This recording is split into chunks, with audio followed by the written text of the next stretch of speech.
3.5 ఏళ్లలో 36 సార్లు మాటలు మార్చేవాడు కాదు పవన్ కళ్యాణ్. ఒకటే మాట ఒకటే బాణం,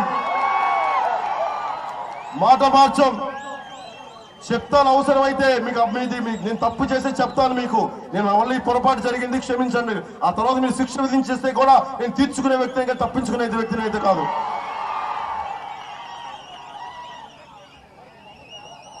ముఖ్యమంత్రి గారు చెప్తారు భారతీయ జనతా పార్టీ అని. మన ఆంధ్రప్రదేశ్ లో భారతీయ జనతా పార్టీ 3 ముక్కలు.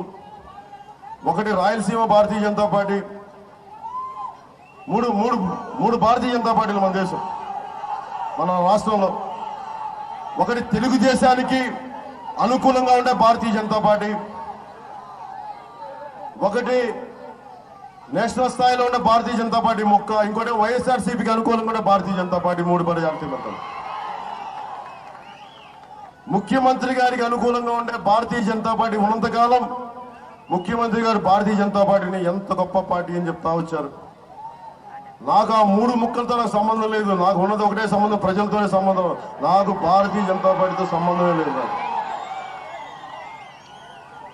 ముఖ్యమంత్రి గారు చెప్తా ఉన్నాను, ఆ రోజున ఇప్పుడు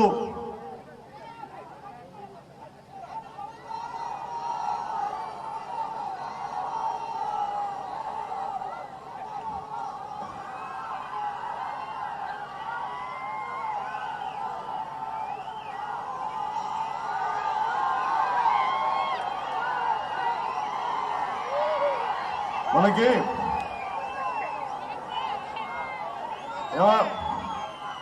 చెప్తా, రైతుల గురించి చెప్తా.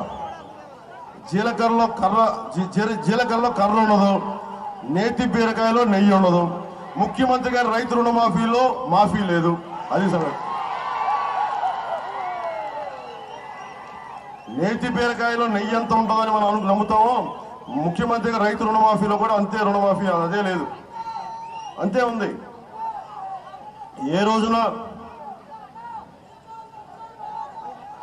నిరుద్యోగం గురించే మాట్లాడుతున్నా. పరిశ్రమలు లేవు, పరిశ్రమలంతా తీసుకోబోతున్నారు. ఏం చేస్తాం మనం? తిరుగుబాటు చేయాలా, ప్రశ్నించాలా, చొక్కా పట్టుకొని నిలదీయాలా? కాముగా కూర్చుంటాం? మనం మాట్లాడతాం, నిలదీస్తాం, మాట్లాడతాం. కడుపు మండుతా ఉంది ఒక్కొక్క నిరుద్యోగిని చూస్తా ఉంటే. ఈ దేశం నిరుద్యోగికి సమాధి కడుతుంది కానీ ఉపాధి అవకాశాలు అయితే కల్పించట్లేదు. ఎందుకు? మారుమూల ప్రాంతాలకి, మారుమూల దేశాలకి వలసలు పోవడానికి కారణం. అవసరం ఏముంది? మాకు ఉద్యోగ అవకాశాలు ఉంటే, ఉపాధి అవకాశాలు ఉంటే. ముఖ్యమంత్రి గారు ఇదే అడుగుతా ఉన్నాం. మీకు చిత్తశుద్ధి లేదు. నాకు తెలిసి మీరు పెద్దవారు అయిపోతున్నారు. మీరు మంచి